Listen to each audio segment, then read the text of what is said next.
चलिए जी, मंत्र पाठ। श्रवण जी, बालबोध जी, आप लोग हैं?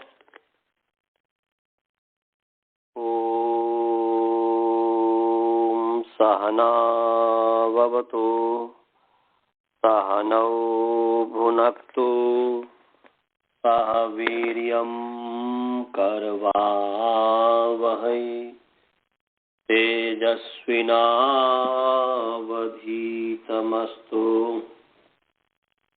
मा विद्विषावहै। ओम येन धन्ता गिरः पुंसां विमलैः शब्दवारिभिः तमश्चाज्ञानजं भिन्नं तस्मै पाणिनये नमः। वाक्यकारं भाष्यकारं पतञ्जलिं पाणिनिसूत्रकारं च प्रणतोऽस्मि मुनित्रयम्। ओम शांति शांति शांति। सभी को सादर नमस्ते। आइए, आप सभी का जो है तत्वामृति पाठ में स्वागत है। ईश्वर की कृपा से आज जो है हम 50वां सूत्र 1, 2, 50 इद्गुण्याः इस सूत्र पर विचार करेंगे। बालबोध जी, श्रवण जी, आप लोग म्यूट खोलिए। बताइए, आप लोग सुन रहे हैं कि नहीं सुन रहे हैं? हेलो बालबोध जी, श्रवण जी, सुन रहे हैं आप लोग? आपकी आवाज नहीं आ रही है।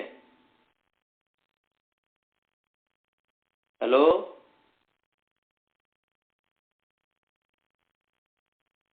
बालबोध जी, आवाज मेरी आ रही है आप लोगों को?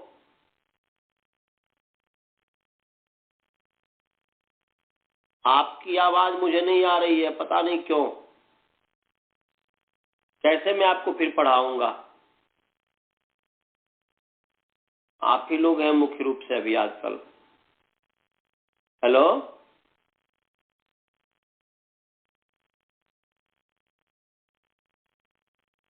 रुक जाइए जी।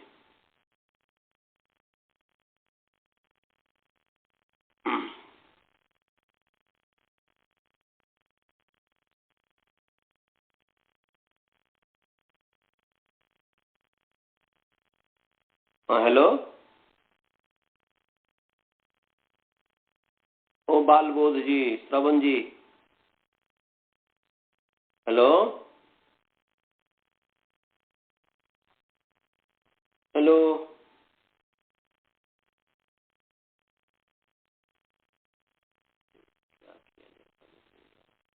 आपको मेरी आवाज सुनाई दे रही है स्वाति जी? हाँ जी, सुनाई दे रही। देख लेता हूँ।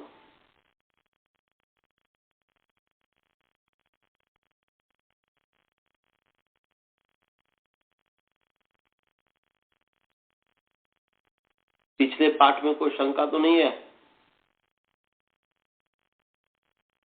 जी नहीं है। चलिए, तो इद्गुण्या चलते हैं। चित्त सकारांत पुंलिंग इत शब्द प्रथमा विभक्ति एक वचन और गोण्या ईकारांत स्त्रीलिंग गोणी शब्द षष्ठी विभक्ति एक वचन।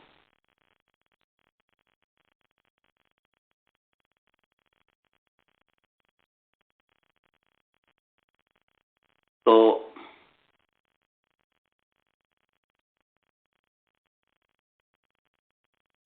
ऊपर से अनुवृत्ति आ रही है तद्धित लोकी की, तद्धित लोकी की। तो नमस्ते, क्या हो रहा है? सुनाई दे रहा है मेरी हाँ तो ऐसे ही आप, हाँ तो अभी इस ऐसे ही रहो क्योंकि आप ही लोग पढ़ रहे हो, बस एक विद्यार्थी है स्वाति जी और आप लोग हो, और कोई नहीं है अभी, इसलिए बार बार पूछूंगा तो ध्यान देना। तो फिर जो है, हेलो, हाँ हाँ जी, चलो होल्ड में मत रखो। इदगोण्या पढ़ा रहे हैं, इदगोण्या निकाल लो। 1, 2, 50 नंबर सूत्र। तो इत जो है तकारांत पुंलिंग, इत शब्द प्रथमा विभक्ति एक वचन है। गोण्या ईकारांत स्त्रीलिंग, गोणी शब्द षष्ठी विभक्ति एक वचन है। अच्छे समझ में आ गया? आगे, हाँ आगे ऊपर से लुक तद्धित लुकी जो 1, 2, 49 नंबर सूत्र है, उससे तद्धित लुकी की अनुवृत्ति आ रही है। और यहाँ पर सती सप्तमी है तद्धित लुकी में। आप लोगों ने पढ़ा होगा ना संस्कृत में भी कि सप्तमी 3 प्रकार का है, विषय सप्तमी, निमित्त सप्तमी और पर सप्तमी। ऐसे ही तो ऐसे ही यहाँ जो सप्तमी है सत सप्तमी है। सत सप्तमी ही पर सप्तमी को कहते हैं एक तरह से। तो तद्धित लुकी सती, ऐसा अर्थ हो गया। तद्धित लुकी सती गोणी शब्दस्य गोण्याः इत भवति, ऐसा। तद्धित लुकी सती गोणी शब्दस्य इकारादेशो भवति, अर्थात गोण्याः इत भवति। तद्धित के लुक होने पर गोणी शब्द को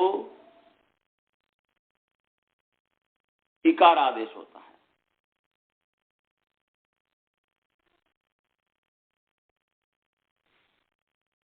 तो यहां पर जो है गोण्या इकारादेश होती, मतलब गोणी शब्द के अंतिम वर्ण के स्थान पर, सो ध्यान रखेंगे। इसका ये अर्थ है कि तद्धित लुकी सती गोणी शब्दस्य अंतस् अलः स्थाने इकारादेशो भवति, ह्रस्व इकारादेशो भवति। इत मने ह्रस्व इकार, इकारादेशो भवति। उदाहरण है पंचगोणी, गोणी 10 गोणी। तो पंचगोणी 10 गोणी, यहां पर हमने पीछे आपको बताया था पंच भी गोणी भी क्रीतः इति पंचगोणी। 5 गोणियों से खरीदा हुआ जो सामान है, पंच भी गोणी भी पंच भी गोणी भी क्रीतः इति पंचगोणी। ये आपको हमने पहले पढ़ाया हुआ है 1-1-51 में। तो वहां पर पंचन भिस गोणी भिस, और वैसे ही तदितार्थ सत्र पर समार्थ समास हो जाएगा। फिर कृत तदित समास शास्त्र से प्रातिपदिक संज्ञा, फिर सुपो धातु प्रातिपदिक हो, धातु और प्रातिपदिक के अवयव सुप का लुक होता है। तो पंचन गोणी। अब यहाँ पर पंचन गोणी है, न लोप प्रातिपदिकांत से, यहाँ पर नकार का लोप है, प्रातिपदिकांत, प्रातिपदिक अंतिम नकार का लोप हो, तो पंचन प्रातिपदिक से नकार का लोप हो गया। तो पंचगोणी। अब जो है ज्ञा प्रातिपदिका तद्धिता तेन कृतम, और तेन कृतम में जो है यहाँ पर तृतीया समझ प्रातिपदिक से कृत अर्थ में जो यथाभिहित प्रत्यय होता है, ठयादि प्रत्यय होता है। तो आर्हादगो पुच्छ संख्या परिमाणा ठक, तो यहाँ पर ठक प्रत्यय हो गया, मने तदर्हति तक जो है ठक प्रत्यय चलता है। तो यहाँ पर पंचगोणी ठक। अब जो है संख्या पूर्व द्विगु से द्विगु संज्ञा है, और अध्यर्थ पूर्व द्विगुण संज्ञायाम, द्विगु संज्ञक से उत्तर जो है आर्य प्रत्यय का लुक हो जाता है। असंज्ञायाम, संज्ञा को छोड़ करके, संज्ञा में नहीं होता, संज्ञा है ही नहीं। तो 5 गोणी से खरीदा कोई वस्तु है, कोई सी चीज है, खरीदा हुआ कोई चीज है, तो पंचगोणी। अब यहाँ पर पंचगोणी जो है, यहाँ पर लुक तद्धित लुकी, तद्धित लुकी सती, तद्धित लुकी सती उपसर्जन से स्त्री प्रत्यय से लुक भवती। तद्धित लुक होने पर तो ठक जो है तद्धित लुक हुआ, तो लुक होने पर उपसर्जन जो स्त्री प्रत्यय है, उपसर्जन जो स्त्री प्रत्यय है उसका लुक होता है। तो जो यहाँ पर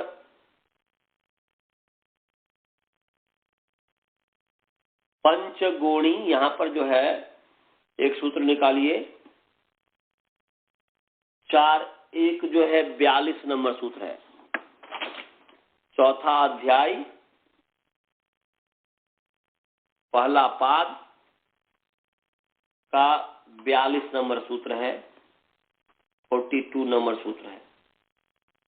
वो सूत्र है जान पद कुंड गुण स्थल भाग नाग काल नील कुश कामुक कवराद वृत्य मत्रा वपना कृत्रिमा श्राणा स्थौल्य वर्णनाच्छादनयो विकार मैथुनेच्छा केश वेशेषु।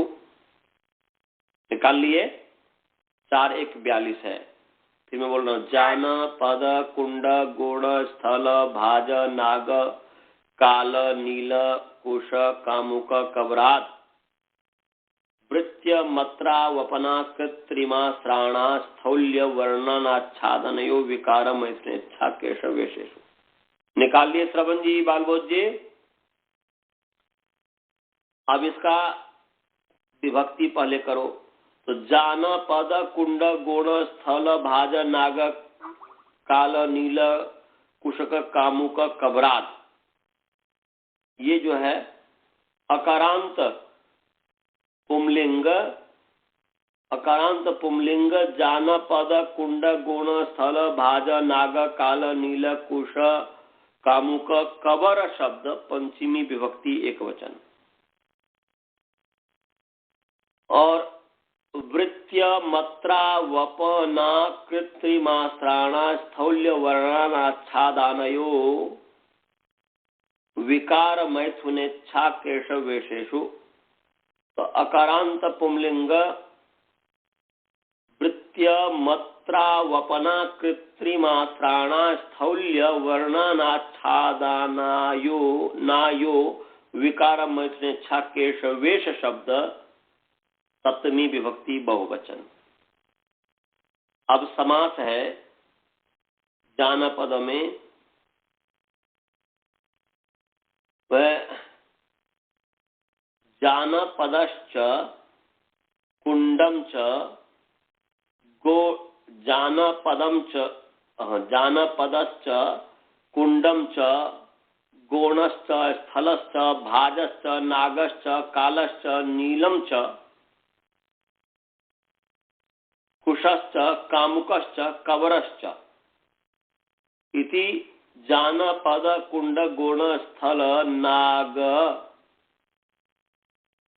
नाग काल नील कुशक कामुक कवरः, ये समाराध्वम समास किया है। तस्मात् जानपद कुंड गुण स्थल नाग भाज नाग काल नील कुशक कामुक कवरात, ये समाहार द्वंद्व समास हो गया। ये समाहार द्वंद्व समास हो गया।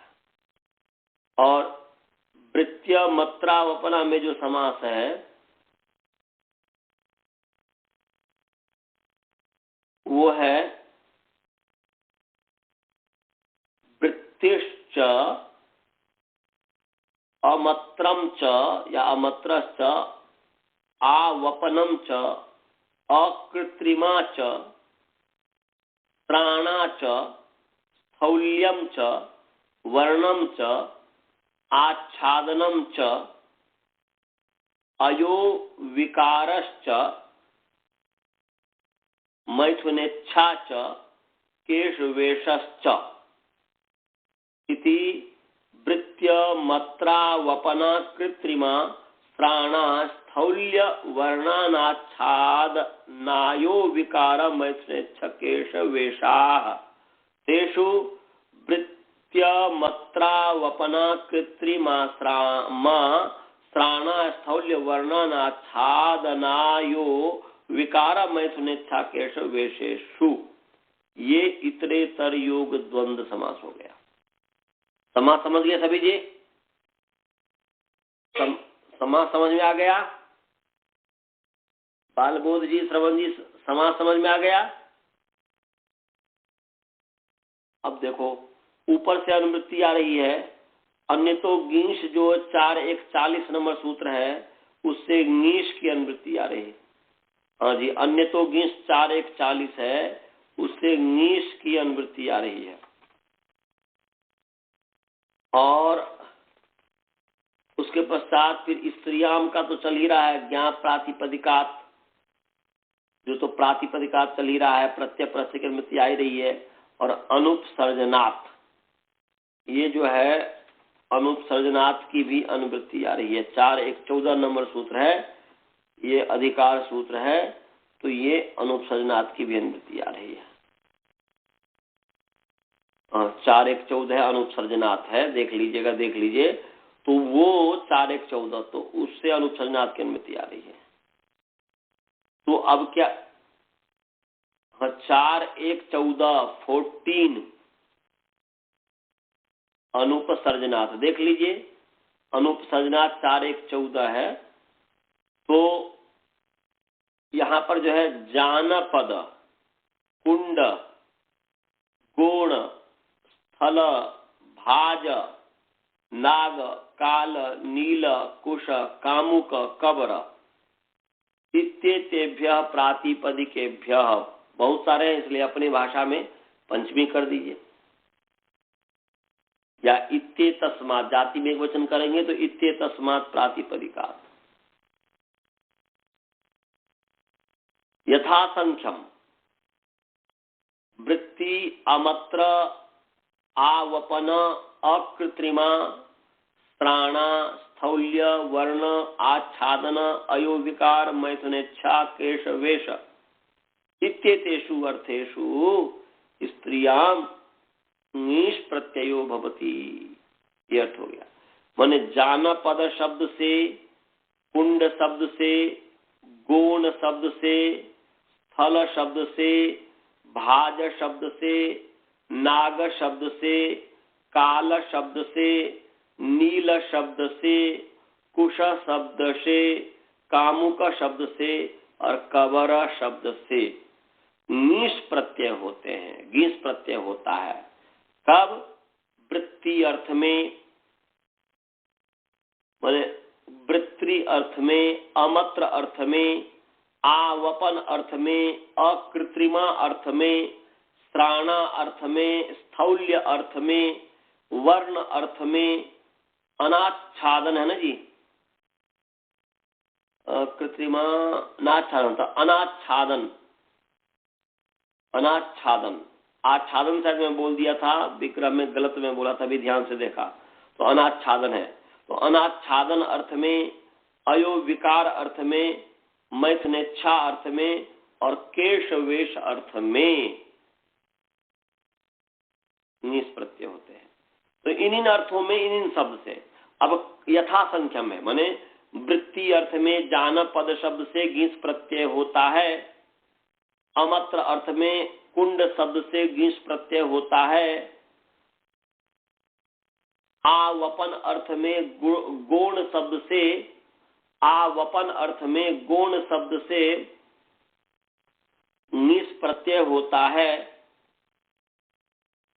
अकृत्रिमा अर्थ में स्थल शब्द से गीस प्रत्यय होता है, श्राणा अर्थ में भाज शब्द से गीस प्रत्यय होता है, स्थौल्य अर्थ में नाग शब्द से गीस प्रत्यय होता है, वर्ण अर्थ में काल शब्द से गीस प्रत्यय होता है, अनाच्छादन अर्थ में नील शब्द से गीस प्रत्यय होता है, अयोविकार अर्थ में कुश शब्द से गीस प्रत्यय होता है, मैथुनेच्छा अर्थ में कामुक शब्द से गीस प्रत्यय होता है और केश वेश अर्थ में कबर शब्द से गीस प्रत्यय होता है। समझ में आया जी? सभी को समझ में आया? हाँ जी। हाँ सर। और मन इन्हीं अर्थों में। तो यहां पर जो विशेष है, हम जिस प्रसंग में इन्हीं अर्थों में, तो गोण शब्द से गोणी बनाना है, गोण शब्द से गोणी बनाना है। तो गोणी जो शब्द है, गोणी शब्द से जो गीस प्रत्यय हुआ है वह किस अर्थ में होगा जी? आवपन अर्थ में होगा, क्योंकि जानपद कुंड गुण तीसरा है, अधर में आवपन जो है तीसरा है। तो आवपन अर्थ में गोणी शब्द से नीश प्रत्यय होता है। तो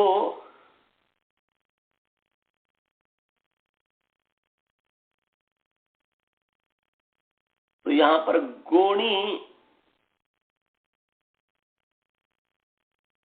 आवपन अर्थ में जो है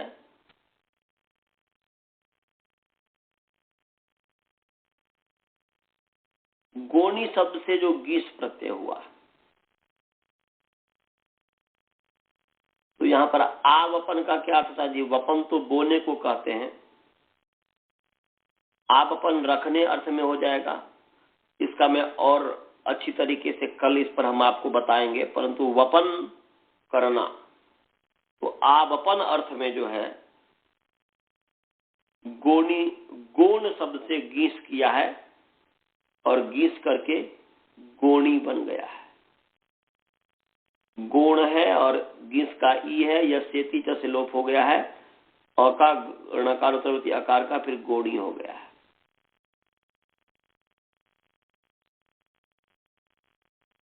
तो गोणी कहते हैं बोरी को, गोणी कहते हैं बोरी को, जिसमें चावल इत्यादि रखते हैं, उसमें जिसको वपन करते हैं, रखते हैं। तो यहां पर जो गीश है, गोणी जो हुआ, गोण से गोणी, तो ई जो है स्त्री प्रत्यय है, इसको समझना। व्याकरण जो है यहां पर इसको समझना। हम इन सभी का अमत्र, जैसे पात्र है, पात्र का नाम है, इसलिए कुंड जो है अमत्र अर्थ में कुंड हो गया, कुंड एक पात्र ही हो गया। तो मैथुन इच्छा तो समझते हैं, मैथुन की इच्छा अर्थ से कामुक शब्द से गीस हुए, इसलिए कामुकी बन जाएगा। तो ऐसे ही गोण जो है आवपन अर्थ में गोण शब्द से जो गीस प्रत्यय हुआ गोणी है। तो यहां पर लुक तदित लुकी, तद्धित लुकी सती स्त्री प्रत्यय से लुक भवती। तद्धित के लुक होने पर उपसर्जन जो स्त्री प्रत्यय है, उपसर्जन है, गौण है। उपसर्जन जो, उपसर्जन का मतलब हुआ यहां पर गौण। उपसर्जन का मतलब है गौण। तो उपसर्जन जो स्त्री प्रत्यय है,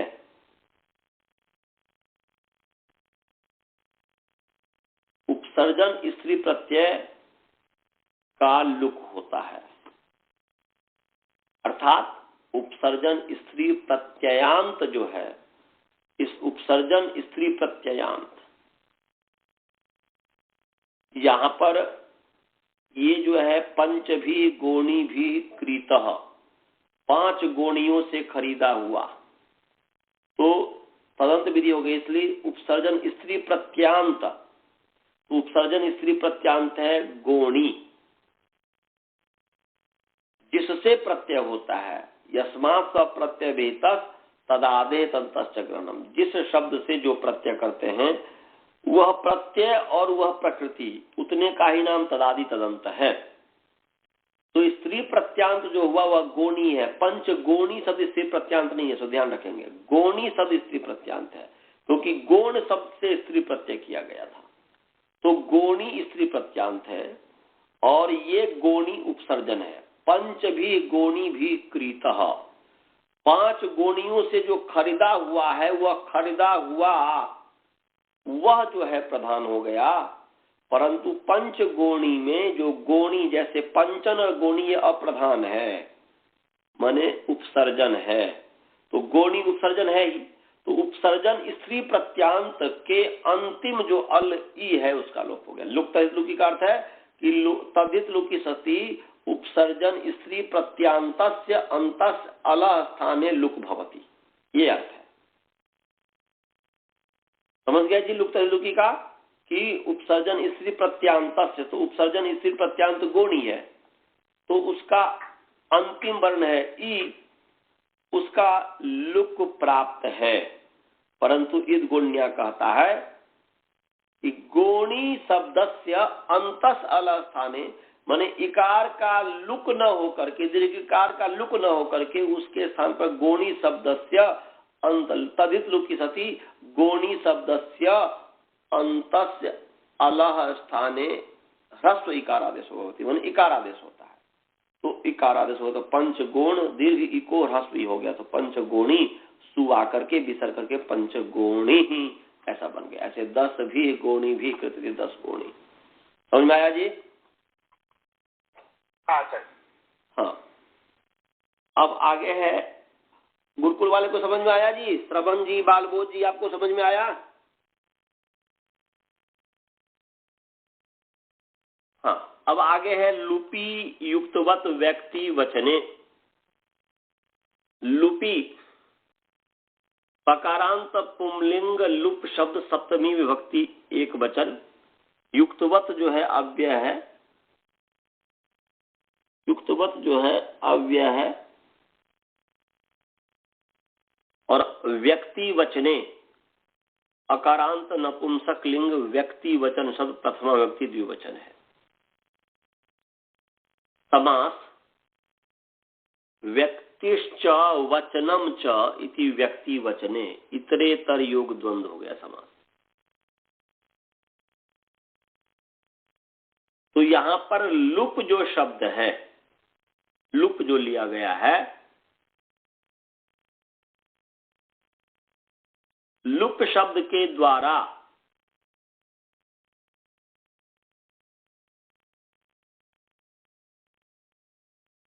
प्रत्यय लुक स्लु लुपः में जो लुप है, प्रत्यय का जो अदर्शन है उसके लुक स्लु लुप संज्ञा है। तो यहाँ पर लुप जो कहा है वह लुप के द्वारा, लुप संज्ञा के द्वारा, प्रत्यय के अदर्शन की लुक संज्ञा होती है, स्लु संज्ञा होती है और लुप संज्ञा होती है। तो यहाँ जो लुप है उस लुप को बताया जा रहा है लुप युक्त द्विवचन, माने लुप संज्ञा के द्वारा जो लुप्त प्रत्यय है, लुप्त संज्ञा के द्वारा जिस प्रत्यय का लोप किया गया हुआ है, तो उस लुप्त प्रत्यय का लुप्त संज्ञा के द्वारा लुप्तस्य प्रत्ययस्य अर्थम उच्यते। बने यहाँ पर जो लुपी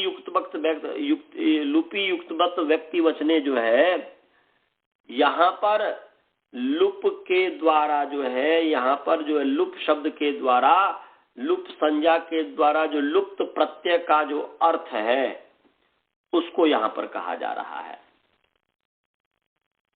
और युक्तवत जो शब्द है अव्यय, युक्तवत में जो युक्त जो है उसका अर्थ है प्रकृत्यर्थः, प्रकृति का जो अर्थ है वो है युक्तः।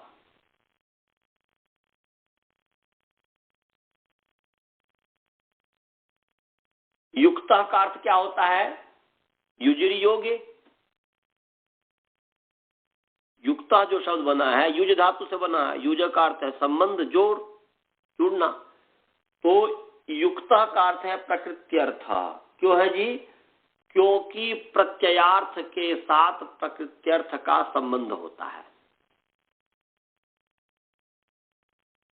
कोई भी आप शब्द ले लेंगे, हमने कहा कारकः, तो कारकः में क्री प्रकृति है, नूल प्रत्यय है। तो क्री जो प्रकृति है उसका जो अर्थ है करना, और नूल जो प्रत्यय है उसका जो अर्थ है कर्ता, करने वाला, वाला, तो उस प्रकृत्यर्थ का प्रत्यर्थ के साथ युक्त होने, प्रकृत्यर्थ प्रत्यर्थ के साथ युक्त होने के कारण यहां पर युक्त का अर्थ है प्रकृत्यर्थ। तो बोल रहे हैं कि युक्त प्रकृत्यर्थ, युक्त शब्द का जो अर्थ है वह प्रकृत्यर्थ है, प्रकृति जो मूल है उसका अर्थ प्रकृत्यर्थ, धातु और प्रातिपदिक जो होता है। और प्रत्ययार्थ क्यों ऐसा कर रहे हैं? क्योंकि प्रत्यार्थेन संबंधत्वात् हेतु दे दिया। वे प्रत्यार्थ के प्रत्ययार्थ जो है, कर्ता कर्म इत्यादि जो प्रत्यार्थ है, जो भी प्रत्यार्थ होगा उस प्रत्यार्थ के साथ प्रकृत्यर्थ का संबंध होने के कारण युक्त शब्द का अर्थ प्रकृत्यर्थ है। समझ में आया जी? सभी को समझ में आया कि युक्ता का अर्थ प्रकृत्यर्थ क्यों है? हाँ सर।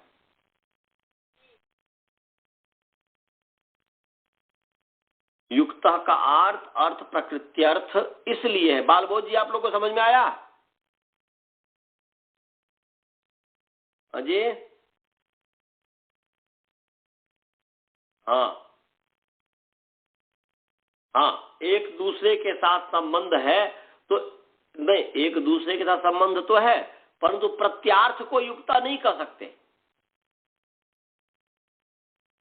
प्रत्यार्थ के साथ को युक्ता नहीं कर सकते, क्योंकि यदि आप ऐसी बात कर रहे हैं कि भाई एक दूसरे के साथ संबंध है इसीलिए, ऐसा नहीं, इसमें थोड़ा परिष्कार करना पड़ेगा कि भाई युक्त शब्द का प्रकृत्यर्थ ही है, प्रत्यार्थ नहीं है।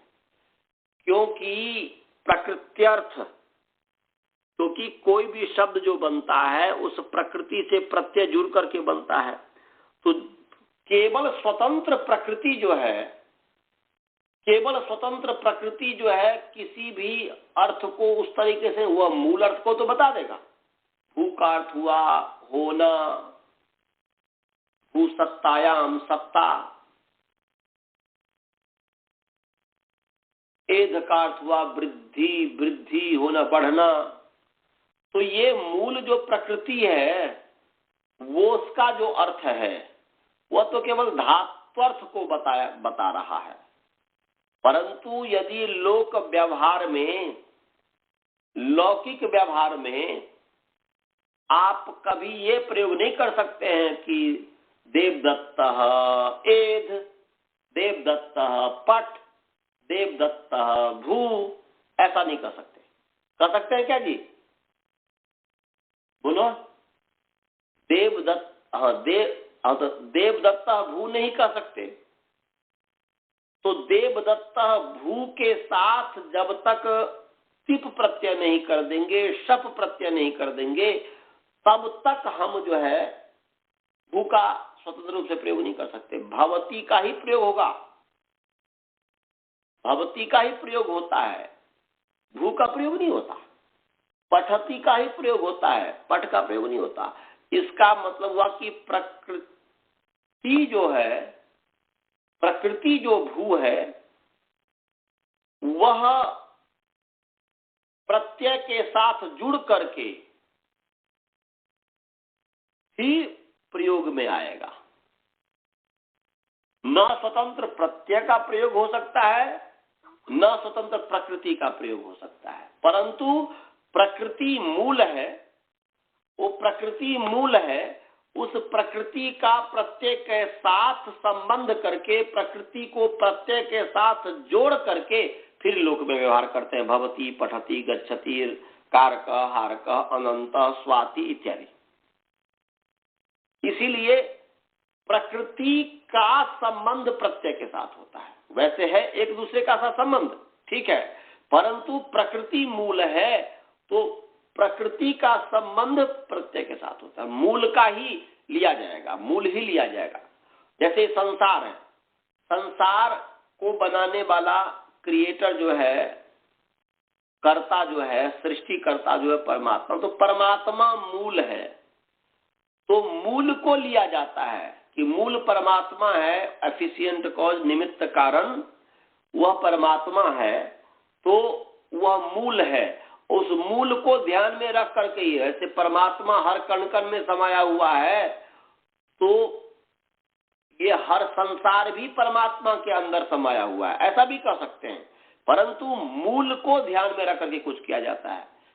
तो ऐसे ही यहाँ पर प्रकृत्यर्थ, युक्ता का अर्थ प्रकृत्यर्थ ही हुआ, प्रत्ययार्थ नहीं हुआ।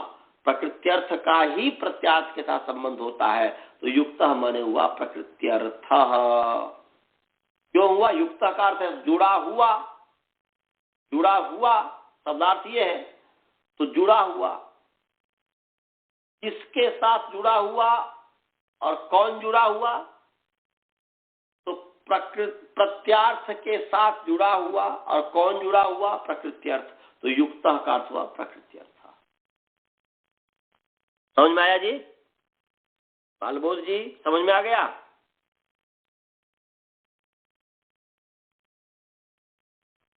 हाँ, तो अब आगे वत है, तो यहाँ पर तत्र तस्येव जो सूत्र है, सप्तमी समर्थ प्रातिपदिक से और षष्ठी समर्थ प्रातिपदिक इव अर्थ में वती प्रत्यय होता है। तो इसलिए वती प्रत्यय करके युक्त वती का वत, वती करेंगे और वती से जो है ई चला जाएगा, तो वत है तो युक्त वत, त को द हो गया है संधि के कारण, तो युक्त वद। तो युक्त वत तो अर्थ हुआ प्रकृत्यर्थ के समान। युक्त वत का क्या अर्थ हुआ जी? प्रकृति के जो अर्थ हैं उसके समान, ऐसा अर्थ हो गया।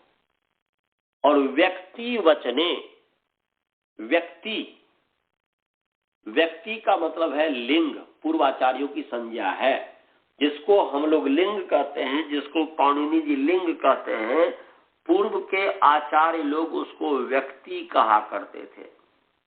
वो है ही व्यक्ति मन लिंग, क्योंकि स्त्री भी एक व्यक्ति है, पुरुष भी एक व्यक्ति है, नपुंसक भी एक व्यक्ति है, हर पदार्थ एक व्यक्ति है, हर पदार्थ, फोन, पुस्तक, मनुष्य, हर एक पदार्थ अपने आप में व्यक्ति है।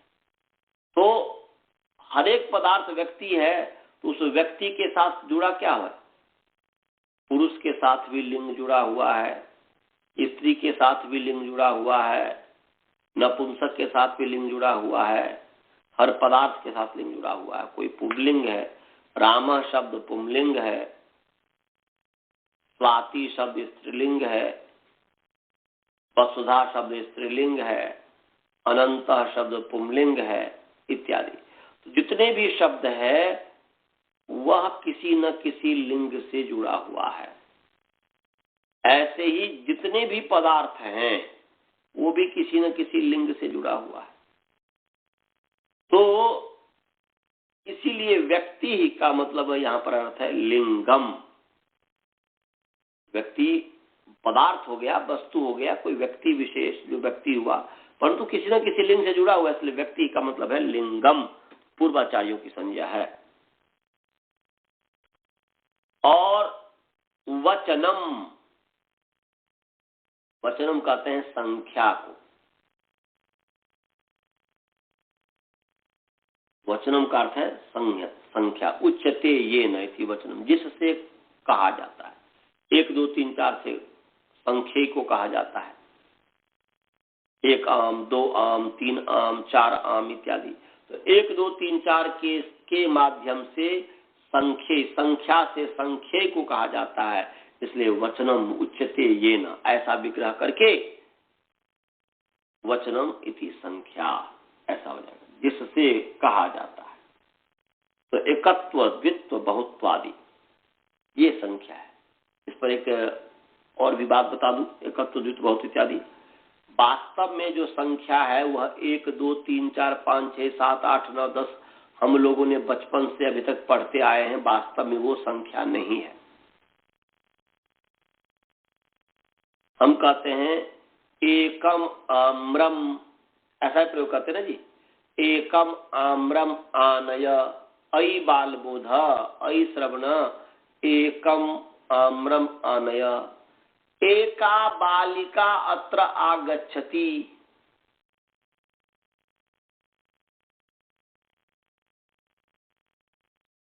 तो एका बालिका अत्र आगच्छति, एकः बालकः अत्र अस्ति, एकम आम्रम आनय।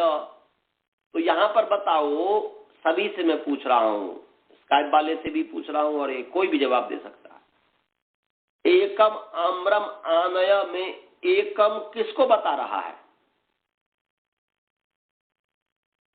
एकम आम्रम आनय में एकम शब्द संख्या को बता रहा है कि संख्या को बता रहा है? आम्रम को। आम्रम को। बहुत सुंदर। संख्या का मतलब आप लोग समझते हैं? हाँ जी, समझते हैं। हाँ, संख्या से जिसका निर्देश किया जाता है। हमने एकत्व संख्या से आम को निर्देश किए हैं, इसीलिए आम्र संख्येय है और उस संख्येय का एकम विशेषण है। एकः बालकः द्वौ बालकौ त्रयः बालका एका बालिका द्वे बालिके तीसरा बालिका। तो यहाँ पर एकः बालकः, बालकः जो संख्येय है, माने जिससे बालकः का विशेषण है एकः। तो एक संख्या से युक्त जो है, एकत्व संख्या से युक्त बालक है, तो बालकः संख्येय है, उसी को एक शब्द बता रहा है। इसलिए एक तो संख्येय हो गया, संख्या कहाँ हुआ? द्वौ बालकों कह रहे हैं, तो द्वौ शब्द बालकों को बता रहा है, तो द्वौ शब्द तो यहाँ पर संख्येय है कि नहीं जी? हाँ सर। हाँ, तो हमने जो सीखा है 1 2 3 4 5 6 इत्यादि, वास्तव में ये संख्या नहीं है, ये तत्वतः वस्तुतः संख्येय है। संख्येय का ये रूप है, एकम द्वे त्रीणि इत्यादि। एकत्व, द्वित्व, त्रित्व, ये जो त्वत्व जो हम करते हैं, ये एकत्व द्वित्व इत्यादि बहुत्व, ये वास्तव में संख्या है। परंतु लोक व्यवहार में संख्या और संख्येय में अभेद संबंध है। संख्या और संख्येय में जैसे नाम और नामी, नाम अलग है, जिसका नाम है वो नामी अलग है। नाम नामी नहीं, नामी नाम नहीं। हमने कहा वसुधा, वसुधा नाम है, परंतु जिसका नाम है वो वसुधा। वसुधा नाम जो है, नाम अलग है, नामी अलग है। परंतु लोक व्यवहार में वसुधा कहने से मैं कहूंगा वसुधा जी, तो बोलेंगे जी आचार्य जी, अर्थात उस नाम और नामी के साथ अभेद संबंध होने के कारण ही वहां पर वो तुरंत जवाब दे दिया था। मैं बोलता हूं बाल बोध समझ में आया, बोलते हाँ आचार्य जी समझ में आया। अर्थात बाल बोध तो संज्ञा है, उस संज्ञा का संबंध है जिसका नाम है उसके साथ, संजी के साथ। तो अभेद संबंध होने के कारण ही तुरंत जब भी बोलता हूं बाल बोध जी समझ में आया, तो जी आचार्य जी समझ में आ गया। तो नाम और नामी का जैसे अभेद संबंध होता है, और इस अभेद संबंध के कारण ही कभी नामी को ध्यान में रख करके कुछ बोला जाता है, कभी नाम को ध्यान में रख करके बोला जाता है, परंतु उस नाम से भी नामी का ही ग्रहण होता है। जैसे कि आता है साहित्य में कि रामेति द्व्यक्षरम नाम मान भंग पिनाकिनः, ऐसा आता है श्लोक। बोलते राम इति द्व्यक्षरम नाम, ये राम जो 2 अक्षर का नाम है, पिनाकी के मान को भंग कर दिया। शंकर भगवान को बहुत घमंड हो गया था, वो घमंडी हो गए थे, वो अपने समझे थे कि हमसे बड़ा कोई है ही नहीं। तो राम भगवान जो है वो जो पिनाकी कहते, पिनाकी मतलब शंकर भगवान को कहते हैं, तो पिनाकी के मान को, अभिमान को चूर चूर कर दिया। तो राम भगवान ने चूर चूर किया था, राम नाम ने थोड़े चूर चूर किया था, परंतु नाम और नामी के अभेद संबंध होने के कारण राम इति द्वक्षरम नाम, रामेति द्वक्षरम नाम मानभंगः पिनाकिना, ये राम, ये दो अक्षर का जो नाम है, ये पिनाकी के मान को भंग कर दिया, उसके अभिमान को चूर चूर कर दिया, ध्वस्त कर दिया। तो ऐसे ही एक बालकः द्वौ बालकौ त्रयः बालका, एकम पुस्तकम द्वे पुस्तके त्रीणि पुस्तकानि इत्यादि। तो नाम और नामी अर्थात संख्या और संख्येय में अभेद संबंध होने के कारण हम संख्येय को भी संख्या शब्द से कह देते हैं। संख्येय जो है एक वास्तव में संख्येय है, संख्या नहीं है वो, क्योंकि उसका वह एक बालका का वह विशेषण है। परंतु लोक व्यवहार में अभेद संबंध होने के कारण उसको अलग नहीं किया जा सकता है। संख्या को संख्येय से दुनिया का कोई व्यक्ति अलग नहीं कर सकता। जैसे जल से शीतलता को अलग नहीं किया जा सकता, जैसे अग्नि से दाहकता को अलग नहीं किया जा सकता, जैसे पृथ्वी से गंध को अलग नहीं किया जा सकता, जैसे अग्नि से रूप को अलग नहीं किया जा सकता, जैसे जल से रस को अलग नहीं किया जा सकता, जो जो उनके गुण हैं, स्वाभाविक जो गुण हैं, उनको उस पदार्थ से अलग नहीं किया जा सकता, ऐसे ही संख्या को संख्या से अलग नहीं किया जा सकता। समझ में आया जी? इसीलिए लोक व्यवहार में 1 2 3 4 5 6 ये संख्या नाम से व्यवहृत है, अभेद संबंध होने के कारण। परंतु वास्तव में एकत्व, द्वित्व, त्रित्व, बहुत्व, चतुर्थत्व, पंचत्व इत्यादि जो है, पंचत्व, इस सब, ये सब संख्या है। इसलिए वचनम इति संख्या, वचन संख्या को कहते हैं एकत्व, द्वित्व, बहुत्वानि। आगे कह रहे हैं कि व्यक्ति वचने इति लिंग संख्ययो पूर्वाचार्या नाम निर्देश, स्पष्ट कर दिया, जिसको पहले मैंने कहा था कि व्यक्ति और वचन जो है, ये दोनों जो शब्द है लिंग और संख्या का निर्देश करता है। लिंग और संख्ययो पूर्वाचार माने पूर्व आचार्यों का निर्देश है लिंग और संख्या अर्थ में। लिंग और संख्या अर्थ को बताने में पूर्वाचार्यों की संज्ञा है। मैं बताता पूर्वाचार्यों की संज्ञा है, यहाँ पर उनका पूर्वाचार्यों का निर्देश है। अगर निर्देश निरंतर देश व उच्चारण, वह पूर्व आचार्यों का निर्देश जो है लिंग और संख्या अर्थ में निर्देश है। ये व्यक्ति जो है लिंग अर्थ में निर्दिष्ट है और संख्या जो है, वचन जो है संख्या अर्थ में, ये कर है। समझ में आ गया यहां तक ये? अब आगे है अर्थ है लुपी। लुपी का मतलब क्या है जी? लुपी माने लुप अर्थे, क्योंकि लुप माने लुप संज्ञा के द्वारा लुप्त प्रत्यय का जो अर्थ,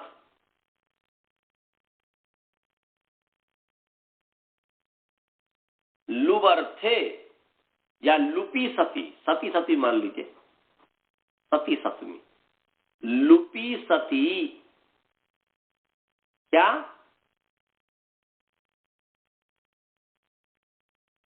लुपी सती युक्त व्यक्ति वचने युक्तवत माने प्रकृत्यर्थ इव व्यक्ति वचने भवतः या स्याताम। बोल रहे हैं कि लुप होने पर, अर्थात प्रत्यय के लुप होने पर, प्रत्यय ही लुप होगा। इसलिए लुपी सती माने प्रत्यय लुपी सती या प्रत्यय लुपी सती, प्रत्यय के लुप होने पर, प्रत्यय के लुप होने पर प्रकृत्यर्थ इव व्यक्ति वचने भवतः, प्रकृत्यर्थ के समान प्रकृति का जो अर्थ है, प्रकृत्यर्थ के समान लिंग और वचन, तो प्रकृति जो होगा वह उसका जो अर्थ होगा, तो हमने बताया हुआ कि प्रातिपदिक का 5 अर्थ है, लिंग, संख्या, कारक इत्यादि। तो उसमें जो है लिंग भी है, संख्या भी है, सब कुछ है, तो वह उस प्रकृति का अर्थ है। यहाँ पर प्रकृति जो हुआ वह प्रकृति लुप्त होने पर, माने लुप्त होने पर, प्रत्यय के लुप्त होने पर, प्रत्यय से लुपी सती प्रकृत्यर्थ वह व्यक्ति वचने भवतः, प्रकृत्यर्थ के समान व्यक्ति और वचन होता है वो शब्द का। जैसे उदाहरण दिया है, पंचालाः, कुरवः, मगधाः, मत्स्याः, अंगाः, वंगाः, सुह्माः, पुंड्राः, गोदौ ग्रामः, कटुक बदरी ग्रामः। ये तो इसका उदाहरण से और अधिक समझ में आएगा कि जैसे पंचालाः, ये पंचालाः, पंचालाः का मतलब है, पंचालाः का मतलब है ये पंचालाः वैसे तो जनपद को कहते हैं। पंचाल नाम का जो जनपद है, पंचाल शायद आजकल पंजाब का नाम है, पंचाल देश, वह जनपद। तो यहां पर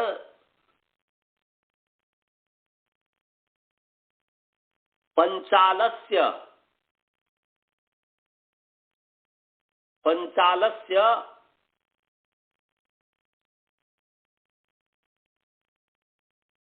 माने पंचाला तो ये जनपद हो गया, ये जनपद को कहता है। जिला, जनपद मतलब हुआ एक बड़ा समूह, जैसे जिला को हम कह सकते हैं एक जनपद। किस जनपद में रहते हो आप, एक तो देश हो गया, फिर जो है जिला हो जाता है, राज्य हो जाता है, किस राज्य में रहते हो उस राज्य में फिर जनपद होता है। तो ये जनपद जिला को हम कह सकते हैं। तो पंचाला का तो मतलब हुआ कि पंचाल नाम का जो है जनपद है। तो यहां पर पंचाल शब्द है और वह है कि पंचालस्य अपत्यानि बहुनी, पंचालस्य अपत्यानि बहुनी, पंचाल के बहुत सारे संतान, पंचाल के बहुत सारे जो संतान है,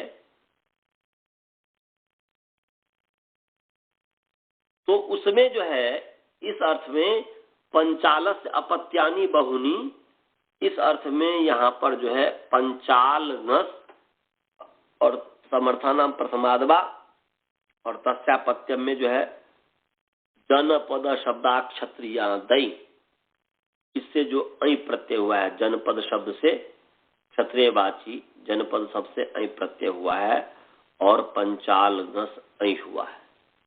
तो इसका अब समय हो गया है, इस पर हम जो है विशेष व्याख्या कल बताएंगे। और जानपद कुंड कुन स्थल जो है उसका भी अर्थ हम जो है आपको आपन का क्या अर्थ है वो आपको हम बताने का कोशिश करेंगे कल। तो मैं इतना ही, पाठ को अब समय हो गया है, सोने का समय है। कोई प्रश्न हो तो पूछिए, नहीं तो मंत्र पाठ करते हैं। कोई प्रश्न है?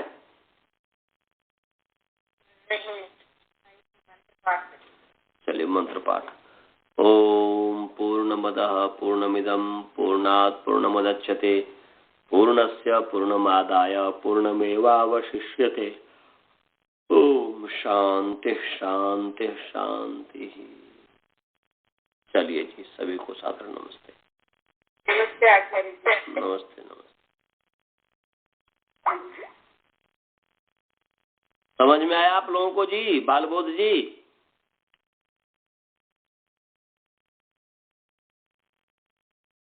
अजी हेलो श्रवण जी, बालबोध जी, हेलो।